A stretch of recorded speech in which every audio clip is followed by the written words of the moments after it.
Oi todo mundo, eu sou a Carol, esse Café com Tártaros, e a gente vai conversar sobre o Mago Espinho de Prata, do Raymond J. Fest. Eu não sei o que aconteceu, eu gravei o vídeo inteiro, só que a câmera não tava gravando, e só depois, quando eu fui desligar ela começou a gravar, então vamos lá de novo falar sobre o livro. Nesse livro aqui, ele é a continuação do segundo, mas ele poderia ser uma série completamente separada, porque embora a gente tenha aqui os mesmos personagens, a gente tem uma história um pouco diferente, e por mais que aqui tenha um pouquinho de referência ao mundo dos Tsuranis ainda, eu acho que poderia ser uma história à parte do mesmo autor, até com outros personagens a gente não ia nem perceber. Mas nesse livro aqui, o terceiro volume, então já faz um ano que a guerra acabou, e o reino todo já tá andando nos eixos de novo, e o príncipe Aruta resolve que tá na hora dele se casar com aquela princesa lá que ele salva no primeiro livro, com a Anitta, porque ele é loucamente apaixonado e tal. O problema é quando ele volta pra Condor pra casar com ela, percebe que tem alguém tentando matar ele. E não é alguém, é uma guilda inteira de assassinos sombrios que estão tentando assassinar ele e ele não sabe exatamente porquê. Essa guilda chama ele de Senhor do Oriente, e daí quando eles capturam uma das pessoas que estão tentando matar ele, ela diz que só quando o Senhor do Oriente morrer é que as trevas vão voltar a poder reinar. E o problema é que esse cara morre, o cara que diz isso pra eles, e ele volta à vida. Então, tipo, o cara vira um zumbi lá, e isso assusta todo mundo. Só que, como tá muito perto do casamento, o príncipe resolve que ele vai casar. Durante o casamento, mesmo com a segurança reforçada, vai acontecer um incidente lá e um dos assassinos vai conseguir entrar.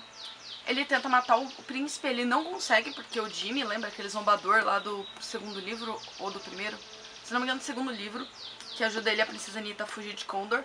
Ele salva o príncipe, ele impede que o assassino acerte o príncipe, né, com a flecha. Só que o problema é que a flecha envenenada acerta de raspão a princesa. Aí o Pug, que vai pro casamento, joga um feitiço na princesa e ela vira meio que uma Branca de Neve, porque senão ela vai morrer em poucas horas. Enquanto eles tentam achar qual é a cura. Eles interrogam esse assassino que tá lá, né, que quase mata eles.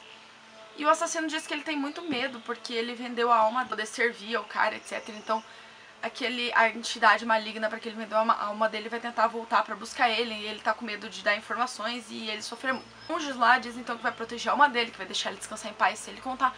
Depois de muito insistência do príncipe Aruta, ele diz, em troco de ter a alma salva, porque ele sabe que ele vai morrer de qualquer jeito, que o que ele usou foi um veneno chamado Espinho de Prata.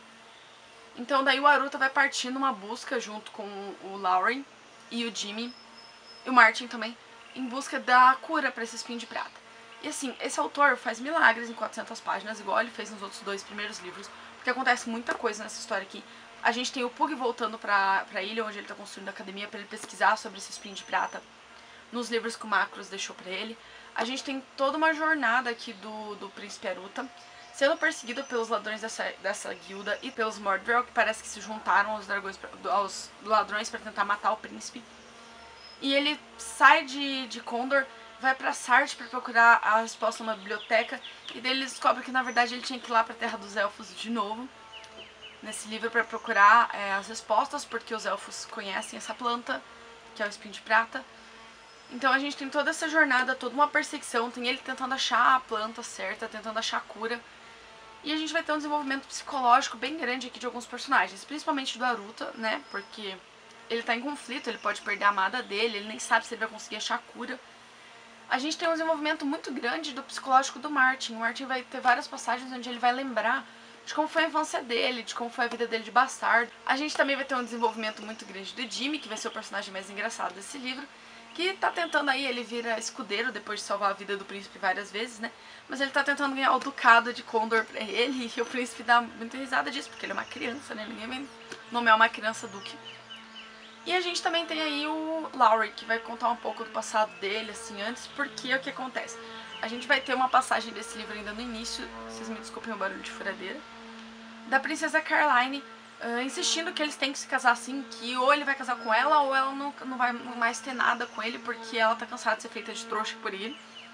Bem daquele jeito que a princesa Caroline já é nos dois primeiros livros, nada mudou, ela tá perfeita nesse livro aqui, insistindo pro Laurie casar com ela. Então a gente vai ter aí o Laurie pensando se vale a pena largar a vida de bardo para casar e virar alguém da realeza. Vai ser as cenas mais engraçadas, vão ser as do Laurie e as do Jimmy. Então esse livro aqui é mais sombrio que os dois primeiros, porque ele flerta com um mal bem maior do que só uma guerra entre dois mundos. Ele vai ter alguma coisa aqui que a gente só vai descobrir bem no final do livro, eu não vou dar spoiler, mas eles têm essa sensação o livro inteiro de que não são só pessoas contra quem eles vão lutar, entendeu? Que eles têm algo mais ali, um terror maior. Então vai ter uma coisa meio psicológica aqui nesse livro já, vai ser um livro um pouquinho mais sombrio. Não vai ser só um livro de fantasia medieval e guerra. Mas ele ainda assim tem umas partes bem engraçadas, tem umas partes leves. Não é um livro que é fácil ler, são 400 páginas que eu levei, tipo, quase uma semana para ler. Porque são 400 páginas, mas é, tipo, muita descrição de lugares, tem poucos diálogos. Esse autor, graças a Deus, a partir desse livro aqui, parece que os diálogos estão um pouquinho melhores. Eu reclamei no primeiro e no segundo livro, mas nesse aqui os diálogos estão melhores. Apesar de eu, depois de ler o livro pensando, achei que o problema desse autor com os diálogos são os diálogos românticos. Todas as vezes que a gente tinha um casal de namorados ou de maridos, marido e esposa conversando, a gente percebia que os diálogos ficavam um pouco forçados. Mas aqui nesse livro não, porque a maior parte dos diálogos envolvem guerra e lutas, espadas, etc. Então, como são diálogos de homem contra homem com homem, poucas mulheres vão aparecer nesse livro aqui mesmo, e que os diálogos ficaram mais bem trabalhados. Também tem poucos diálogos, porque tem muita cena de luta. Por incrível que pareça, no segundo livro que tinha guerra, tinha menos cena de luta do que nesse aqui. A gente também vai ter pouco, assim, do Pug. Eu achei que o Pug nem ia aparecer de verdade nesse livro aqui, mas ele aparece, porque quando eles começam a desconfiar que tem uma coisa bem maior do que só guerreiros querendo matar eles, ele começa a bolar um jeito de voltar lá pra terra dos Chussuranes pra buscar respostas, porque ele acha que talvez as respostas estejam no mal que os Chussuranes descobriram há muito tempo atrás. Então a gente vai ter aí só esse braço da história. A história o tempo inteiro vai intercalar capítulos onde o Naruto tá na jornada dele pra buscar o espinho de prata e salvar a Anitta, e o Bug tentando descobrir de onde tá vindo esse mal, como voltar pra terra dos Chussuranes, etc, etc. Então sempre é igual qualquer livro do Feist, é um livro muito bem escrito, muito bem trabalhado, um livro muito descritivo, é um livro muito visual, então você consegue realmente enxergar as paisagens que ele tá escrito, como se estivesse na sua mente. Então, lembra bastante Tolkien nisso, talvez por isso que seja difícil a leitura, porque ele é bem descritivo, bem detalhado, mas é um livro muito bom. Eu gosto muito dessa série, nunca escondi de ninguém isso. Me apaixonei desde o primeiro livro, desde, sei lá, das 100 primeiras páginas do primeiro livro sobre essa série. Tô muito receosa de ler o último livro, porque vai acabar, e eu quero que acabe, porque... Olha, eu tenho um problema muito sério com últimos volumes, eu me arrasto nos últimos volumes pra que eles não acabem quando eu gosto da série. E eu acho que o último volume desse aqui vai ser um desses. É a capa menos bonitinha, mas ela também é bonitinha. Eu sei que o autor escreveu, eu acho que uma série sobre a Imperadora de Cash, que é aquele reino do lado, né? Eu não tenho tanta certeza se é sobre Cash, mas é sobre uma imperadora, e eu desconfio que seja sobre o reino do lado de Midkemia, embora eu ainda não tenha ido atrás dos... Mas aqui está, então, o Mago Espinho de Prata, o terceiro volume da série. Desculpem porque o áudio vai ficar um pouco zoado, porque tá a reforma aqui do lado do vizinho, então tá com barulho das máquinas. Mas é isso.